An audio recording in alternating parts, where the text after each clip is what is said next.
Oh, to go back to what you were saying, Spencer. Oh. That was a mic slam. But like a very gentle one. Dude, this is well tied to what you were saying. By the way, I did a Chris Rock mic drop at this convention in Florida. The fucking mic broke. But it was broken already. Yeah. That complicates the story. I was holding it. It was in two pieces already. And then I did a bit where I was like, and then it fell apart. And then the engineers were like, yeah. And I was like, I'll buy you a mic. And that made them love me. I've never been famous enough to warrant a mic drop, but I do this all the time, which is the soft. I've been yelled at it. That's like a catch and release of mic drops. When I was getting married, there was a big story in Teaneck. There was a guy who worked at a funeral home. Guess what he was doing? I'll tell you, fucking dead old ladies, like women in their 80s. And I saw a picture. He was 28 and very handsome. So you're just into what you're into, man. I like to think that maybe he was so good at sex that it was like going to the hardest difficulty setting in a video game. It's like playing basketball with weights on your ankles. Yeah. What if it was a corpse? Fuck, I can come in any situation. I can make her come. That is marriage counseling. You know I they can bring say, this bitch back to life. Not only is she old, she's dead. Yeah. She died of being old. Yeah. And I fucked her. I fucked her back to life. We've all been there. What do you think, Spencer? Flies in the face of your profiling. Yeah, I'm really turning a new page in my book about fucking old ladies. There was a guy digging up old ladies and fucking them. No, he worked at a funeral home. He didn't have to dig them up. He got the right job for the... Yeah. He was like, going right to the fucking... Was it only old ladies, or was it the fact that there were only old ladies were currently in the funeral home? I just know that If you think if a young lady died, he'd be like, fucking it! Yeah.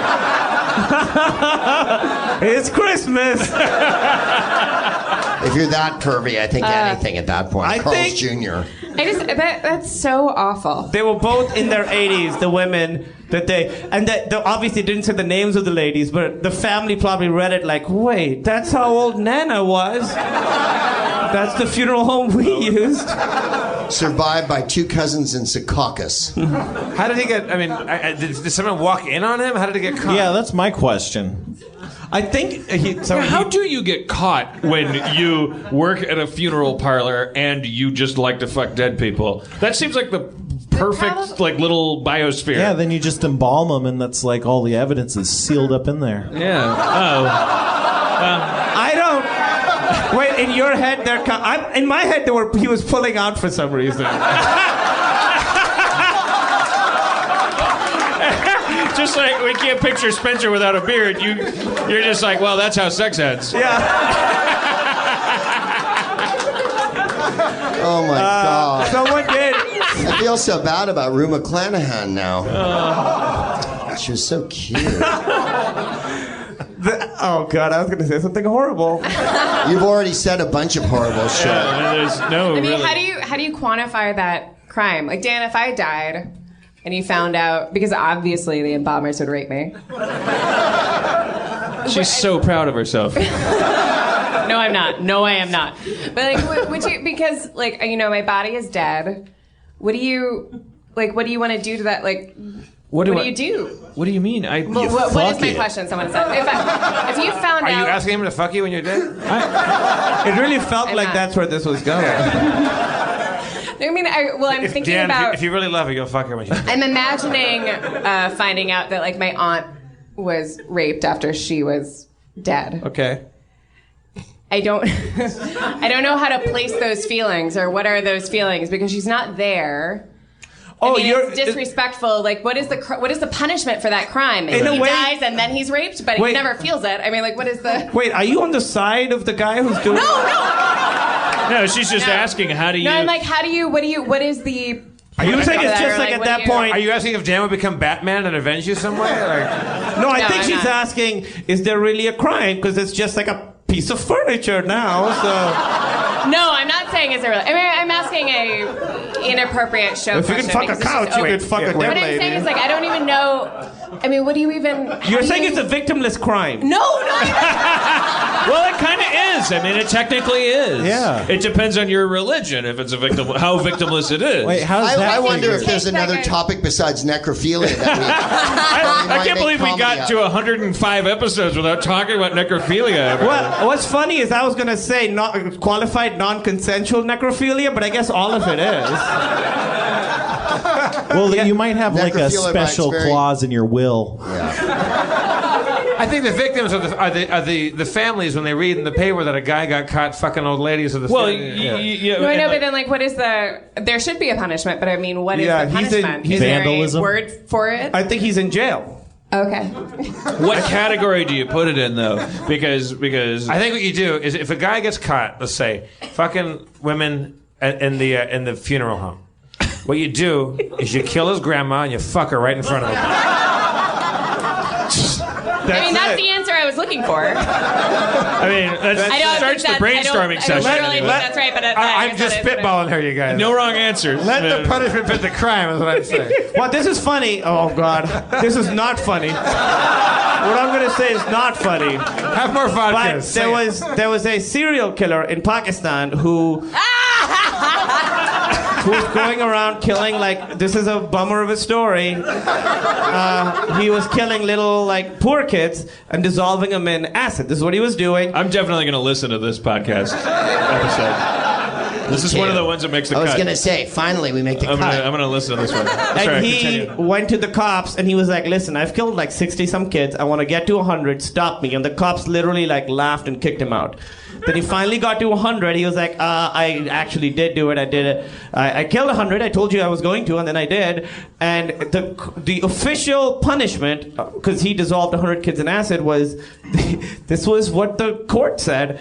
Kill him, cut his body into 100 pieces, and then dissolve him in acid. A slam dunk. Yeah, that's a Pakistan. Pack-a-slam! Pakisnap. You've been pack-a-slammed. Pakisnaps. Pakisnap. This week on Pack-a-slammed. This guy thought he could get away with killing 100 children. What he doesn't know is that after he's dead, his body will be 100 tiny pieces of him. Betty White experiences some new sensations on a new hot in Cleveland. We should go. I'm going to go home and Google how we treat our dead in so many like different weird ways. That's really strange. It's a huge thing. It's like, yeah, what is our relationship with they say that Cro-Magnon, which is what we are. We're Cro-Magnon, right? As opposed to Neanderthals, who we kind of out hunted to extinction. Although some people believe that we interbred with them, but the Neanderthals, in spite of being kind of a little dumber in different ways. Like they couldn't invent like ranged weapons like which we use to just hunt them to extinction, but that they buried their dead and they buried them with like trinkets and stuff, which Cro-Magnons didn't do. Yeah. We are descended from more atheistic animals than the brutes that we hunted. We elbowed out of existence by being smart. I don't know how to process that. Well, I just want to think- go fuck a dead old lady. Well, I think, you know how I feel about religion and all, but I think the ritual of someone dying and the way you treat them is, that's how you sort of say goodbye to them, and that's how you process your feelings of, right. that this But we're person is not- dead. I feel like I don't know, in our culture especially, we don't really know how to do that. When my mom died in our house, she was dying and she died in our house in like the den, and we just turned the lights off and waited for the Coroner? coroner. We waited for the coroner and just went in the other room and watched Muppet Treasure Island. That's one way to do it. That's No wrong actually, answer. And they're like, well, should we? I That's mean, actually what the Quran says to do. No, we stood around. Camille. No, that's the Muppets Take Manhattan. No, you have to watch a Tim Curry movie according to the Quran.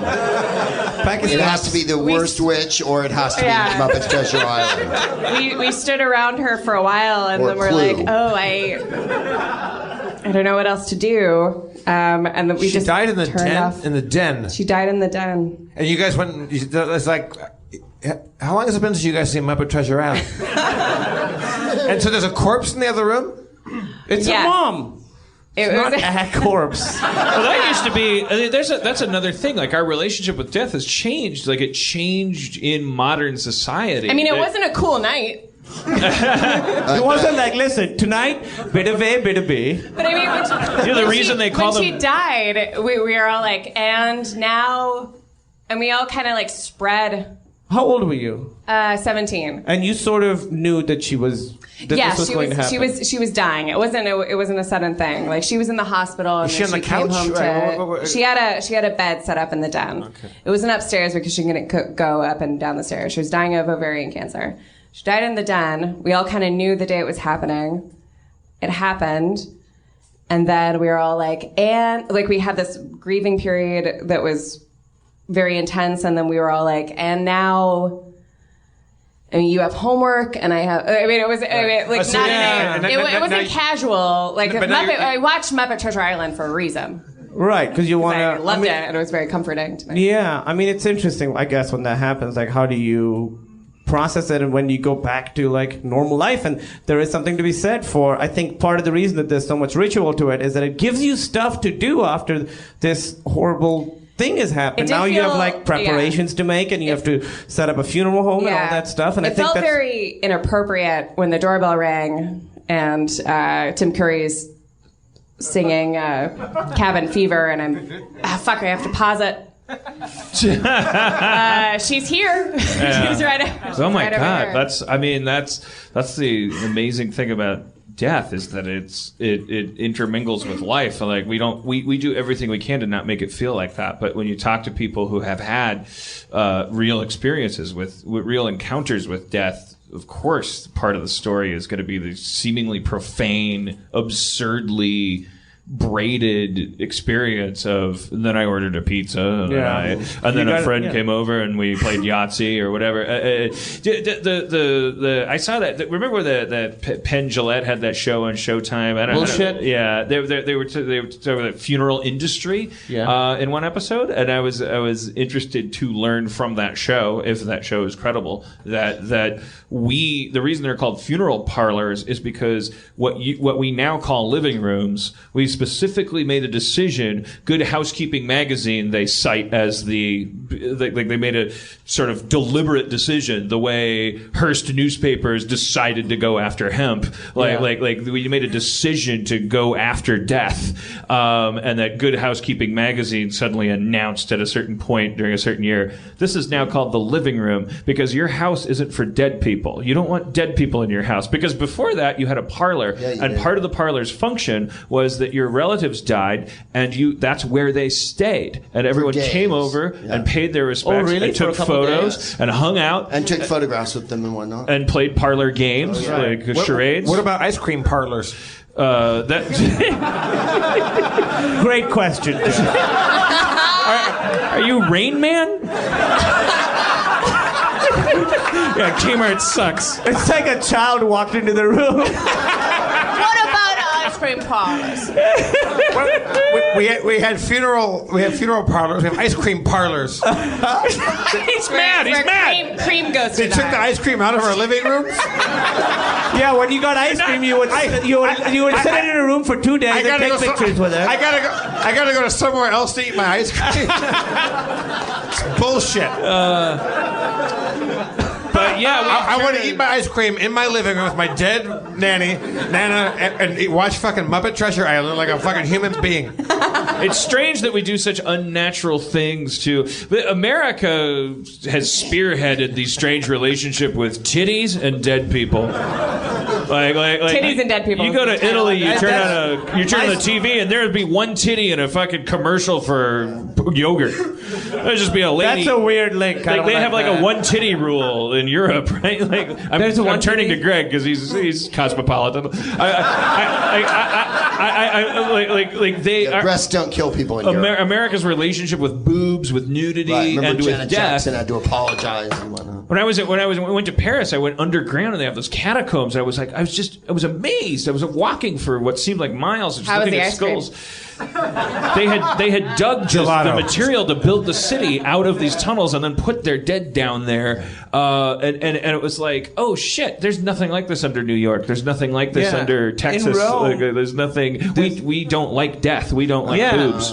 In Rome, there's one like order, like monk, or they're called the Capuchin, I think. Have you been there? You go into the basement and all their dead like priests they use to decorate their place. So they've made like these wonderful, like amazing, like, you know, so it would be just like a bunch of skulls there, but like these awesome designs, like looks like wings and stuff. So, and it feels like to me a lot healthier way of dealing with death by like looking at it. Of course, yeah, like dealing with it. When they go to those places in Europe, they're called an ossuary. I remember going to one with my wife. That's right, an ossuary. Outside of Prague, yeah. And in skulls, they had written Ecce Mort, which means look at death, right? And it's just a wall of fucking redundant. skulls. It's wildly morbid. It could have just said Snickers is packed with peanuts, because you would be looking at death while you were. They could have worked some Try and fuck monetization this of it. in the ice cream parlor. No, we're real uncomfortable. I'm with mad it. about ice cream parlors. I don't know why. America is a very young country. It doesn't want to believe that in there's such a thing as death. finite. It doesn't want to believe in sex either. It doesn't want to believe. It wants to believe in violence. We love violence, but we don't understand fucking and dying yet. Which is fine. I don't. Happy 4th of July. What I do. Happy birthday, America.